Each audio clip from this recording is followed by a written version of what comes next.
Hoi, moi c'est Caro et aujourd'hui je vais vous parler de mon voyage à Montréal. Je suis partie seule et du coup je voulais vous partager mon expérience. C'est parti. Je fais une petite précision avant de commencer. Je vais probablement m'occuper du montage, vraiment du début à la fin cette fois. Ça risque d'être un peu moins qualitatif que d'habitude, mais j'ai envie de me former à ça. Et voilà, du coup je vais essayer de faire de mon mieux. Donc j'espère que ça va bien se passer, que ça vous plaira. Voilà, du coup je vous laisse avec la vidéo. C'est cela, oui.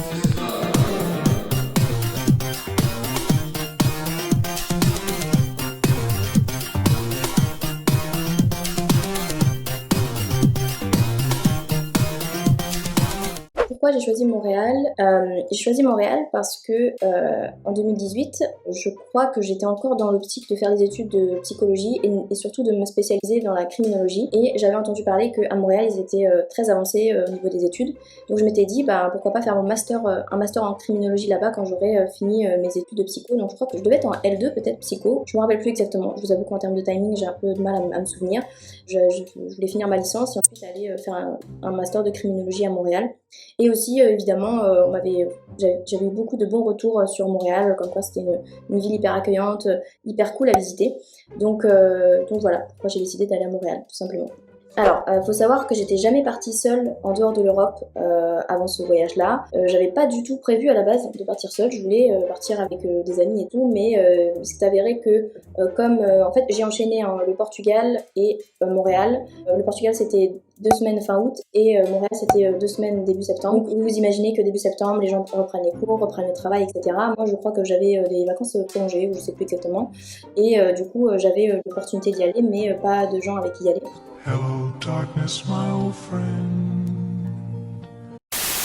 Je m'étais dit, bah au moins ça me fera une expérience de voyage seule, je vais voir comment je m'en sors, comment ça va se passer. Et du coup, ça m'a pas trop angoissée parce qu'en plus je venais de passer 2 semaines avec mon meilleur ami, donc j'ai assez vite enchaîné. J'ai eu quand même bon, je vous dirai un peu comment ça s'est passé, mais voilà, du coup je me suis dit que en fait c'était l'occasion de le faire seule. Enfin, ça s'est plutôt bien passé en soi, donc voilà. Alors, par rapport à l'organisation, faut savoir que je suis quelqu'un de très prévoyante, très avenante, très anticipatrice sur les voyages notamment, donc j'organise tout, j'aime bien savoir tout ce que je vais faire et tout.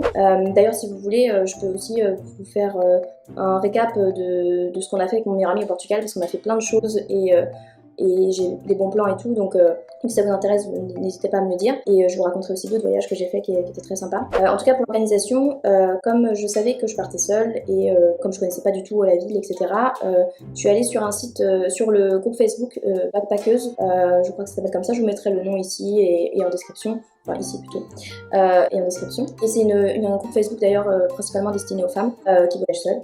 Donc voilà, du coup j'étais sur ce groupe-là, on m'a donné beaucoup de recommandations, de restos, de lieux et tout à visiter, donc je me suis pas mal basée sur ça.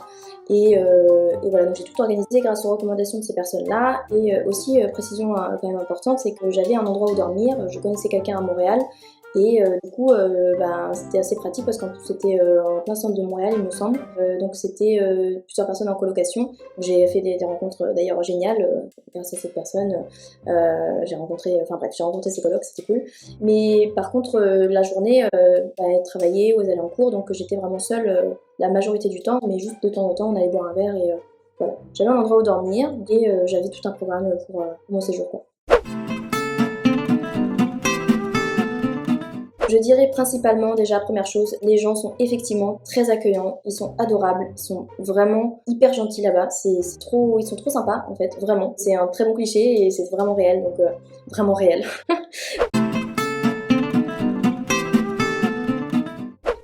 Deuxième point positif du fait de voyager seul, c'est la liberté.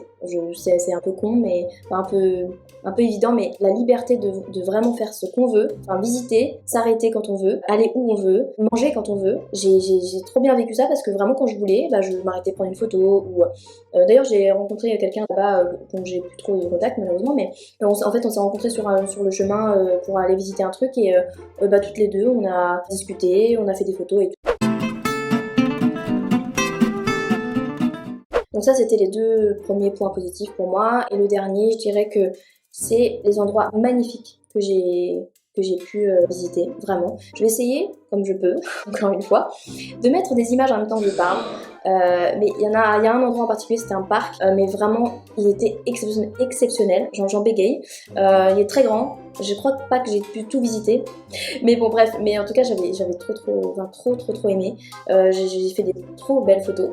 J'utilise beaucoup le trop, mais vous allez voir, elles sont magnifiques. Mais c'était juste vraiment trop beau. C'était... Oh, j'en ai pris plein les yeux. Franchement, c'était exceptionnel. Voilà, c'est mes principaux points positifs.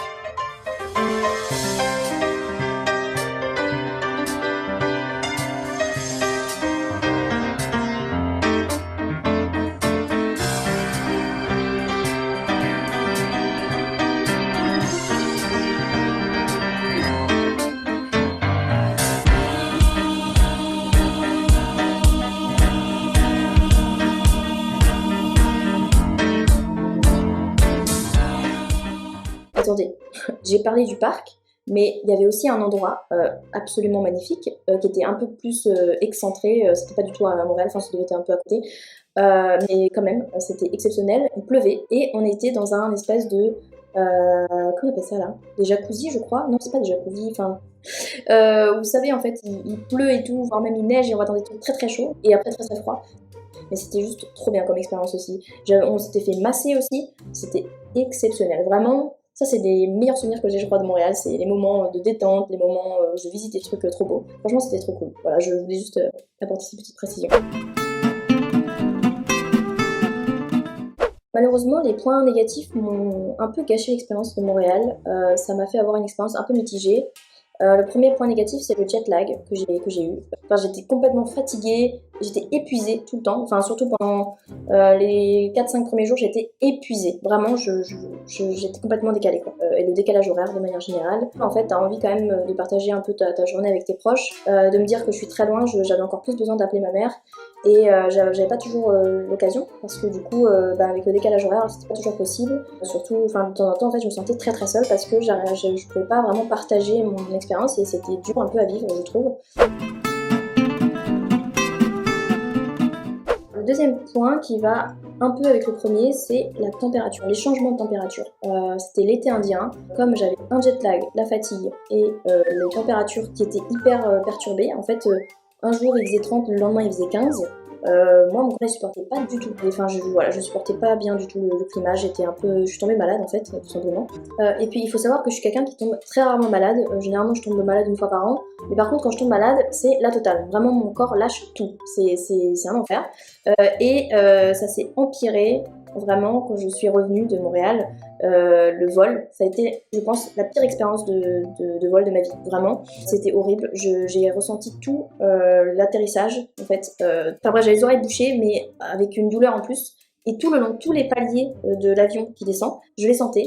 Et je pouvais rien faire. Il y avait pas le chewing-gum baillé, rien du tout. Ça passait pas du tout. Et même en atterrissant, je crois que j'avais toujours les oreilles bouchées et que ça m'a pris 1 ou 2 jours avant. Non, peut-être pas 1 ou 2 jours, je pense que c'est un peu exagéré, mais plusieurs heures vraiment après l'atterrissage. Je pense quand même jusqu'à la nuit d'après, où vraiment j'avais les oreilles bouchées et c'était horrible. J'arrivais à rien faire. Ah oui, je crois que j'avais même essayé de mettre de l'eau, enfin pas de l'eau. Oh, et c'est horrible, je perds les mots dans cette vidéo. Je suis pas totalement bien réveillée, je crois que ça se voit. Mais attendez, mais je me souviens maintenant. C'est pour ça que ça m'a autant traumatisé ce voyage. Mais je me souviens qu'en fait, ça a pris 2 semaines avant que mes oreilles se débouchent. Et c'était horrible parce que j'avais un mal de crâne comme jamais, parce qu'on entend sa voix très fort quand on a les oreilles bouchées. Donc je supportais plus de m'entendre parler. Et j'avais repris le travail en plus, et donc je supportais pas qu'on me parle, en plus j'entendais pas bien les gens, donc je les faisais répéter, sauf que ça me saoulait, parce que c'était pénible en fait en termes de conversation, de faire répéter tout le temps les gens, et en plus moi dès que je parlais, ça m'insupportait en fait. Donc c'était très désagréable, vraiment ça m'a pris plusieurs jours en fait avant de me déboucher les oreilles. Donc voilà, c'était pas du tout agréable, mais voilà, c'était un peu pour vous dire le point négatif au niveau maladie, jet lag, voilà, c'était pas la folie, mais bon après je m'en suis remise quoi, mais c'était vraiment pas du tout agréable et j'en garde un très mauvais souvenir du coup, enfin de cette expérience de vol notamment, mais voilà. Le dernier point négatif, je dirais que c'est la nourriture. Voilà, je vais pas en parler en long en large, mais le problème qui s'est posé à moi, c'est le fait qu'il y ait beaucoup de fast-food dans tous les coins de rue. C'est un peu la même organisation qu'aux États-Unis. En fait, comme j'étais pas chez moi et en plus en colocation, je voulais pas du tout, enfin j'étais pas du tout à l'aise avec le fait de me faire à manger. Et de toute façon, je vous l'ai dit, j'aime pas faire à manger, mais encore moins chez les gens. Et du coup, j'arrêtais pas de manger dehors. Et c'était vraiment, j'avais une alimentation pas ouf. Au niveau physique, j'avais un inconfort. Enfin, j'étais pas bien, quoi. Je mangeais gras tout le temps, en fait, tous les jours. Alors que j'en avais pas forcément envie, mais juste, j'avais pas trop le choix dans ma tête. Donc, c'était pas agréable non plus. Et d'ailleurs, il y a un jour où je cherchais absolument une crêperie. Ça n'existe pas là-bas, enfin les vraies crêperies comme il y en a à Rennes par exemple. C'est honteux. Ça n'existe pas trop, ils font des crêpes mais genre que des crêpes. Les galettes, ça n'existe pas chez eux, enfin en tout cas j'en ai pas vu. Je cherchais absolument une crêperie, j'avais trop envie d'une galette et du coup je suis tombée sur une espèce de crêperie. Et en fait, c'était pas une très bonne expérience parce que j'ai eu une crêpe au fromage, mais une crêpe du coup, pas une galette au fromage, j'ai eu une crêpe au fromage, donc c'était pas, en termes gustatifs, c'était pas bon, enfin j'ai pas trouvé ça très bon. Par contre, le dessert était exceptionnel, vraiment il était très très bon. Et d'ailleurs, petite anecdote, j'étais au restaurant seule, parce que c'était un restaurant, et c'était assez bizarre au début, parce que je crois que c'était la première fois que j'allais au restaurant seule, mais en fait c'était bizarre simplement parce que moi, je trouve ça bizarre, les gens s'en fichent en fait quand on va au restaurant seul, les gens s'en fichent en fait, ils te regardent pas, ou ils te regardent pas mal en tout cas, juste c'est toi qui as un jugement négatif en fait. Et quand j'y repense, c'était complètement bête de se dire que c'est bizarre, ou que c'est un truc de ouf d'aller au restaurant seul, pas du tout. En fait, déjà même en France, on peut pas là en ce moment, mais je veux dire, de base, on peut faire toutes les activités qu'on veut seul, il n'y a aucun problème si on a envie en fait, ça devrait pas être bizarre ou quoi que ce soit. Je pense que ça a nourri un truc en moi inconsciemment, parce que maintenant aujourd'hui je me rends compte que toutes les activités que je veux faire seule, que je veux faire tout court, je peux les faire seule ou avec quelqu'un, peu importe, c'est c'est pas la même chose, c'est pas la même expérience, mais c'est pas moins bien en fait, voilà, c'est juste différent. Et je trouve que c'est important aussi de le dire que en plus quand t'es en voyage, de toute façon si t'es en voyage seul, encore une fois t'as pas vraiment le choix à part si tu veux du coup aller dans un fast-food, là du coup c'est plus accepté si je peux dire de le faire seul, mais dans un restaurant vraiment c'est différent, mais pour autant c'est pas moins bien, ou c'est cool aussi en fait, on peut se l'autoriser sans problème quoi, voilà. Je dirais que ce que ça m'a appris, c'est qu'il faut vraiment prendre en compte beaucoup de facteurs avant de vouloir habiter quelque part déjà. Et en voyage, en fait justement, ça m'a appris plus le contraire, c'est qu'on peut pas tout prévoir, tout organiser. Il y a eu des jours où finalement j'ai pas pu faire certains trucs et c'était pas grave, et certaines fois où je cherchais un truc mais je l'ai pas trouvé, donc la crêperie notamment quand même, et ça m'a appris plein de trucs sur le fait d'aller au restaurant seul, etc. Et ce que ça m'a appris aussi, c'est que je voulais absolument partir de la France parce qu'il y a plein de trucs nuls en France, nanana, enfin ce que je me disais dans ma tête sûrement, mais finalement j'ai ressenti un profond manque pour la France. Je vous jure que déjà le climat, surtout Rennes, le climat, la nourriture, le fait d'être plus ou moins loin de mes proches, enfin voilà, c'est des choses vraiment importantes dont je me suis rendu compte, et j'avais une vraie nostalgie de la France quand je suis rentrée, mais quel bonheur de rentrer dans mon appart et tout, Douce France, cher pays de mon enfance, bercé de tendre insouciance, je t'ai gardé dans mon cœur.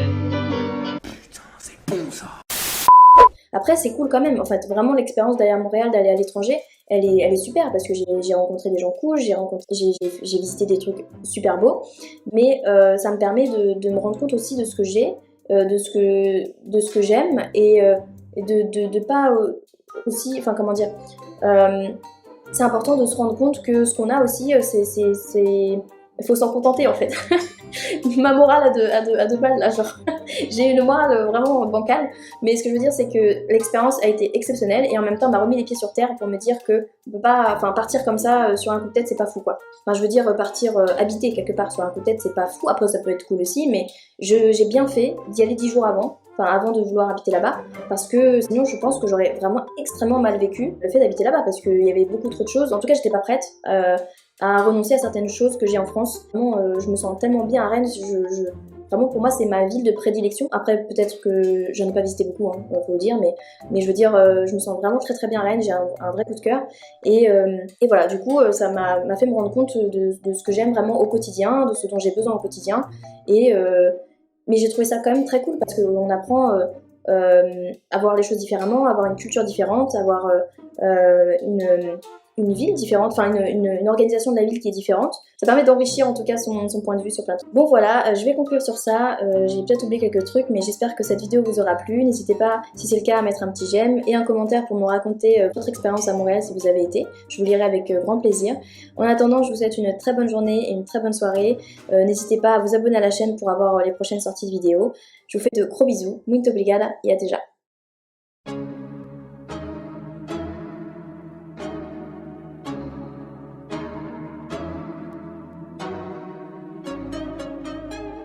Si mon avion replie ses ailes à Dorval ou à Mirabel, qu'un taxi me ramène en ville, je trouverai sa maison, c'est facile. Je connais ses yeux couleur d'ardoise, son prénom made in québécoise. Je lui dirai simplement bonjour. Je pensais à ça depuis toujours. Revoir Montréal sous la neige et le soleil, et me sentir encore en amour avec elle. Revoir Montréal à la tombée du jour, de retour comme une hirondelle. Revoir Montréal sous la neige au soleil, écouter son rire et sa voix qui m'appelle. Revoir Montréal comme une histoire d'amour et lui dire des chansons nouvelles.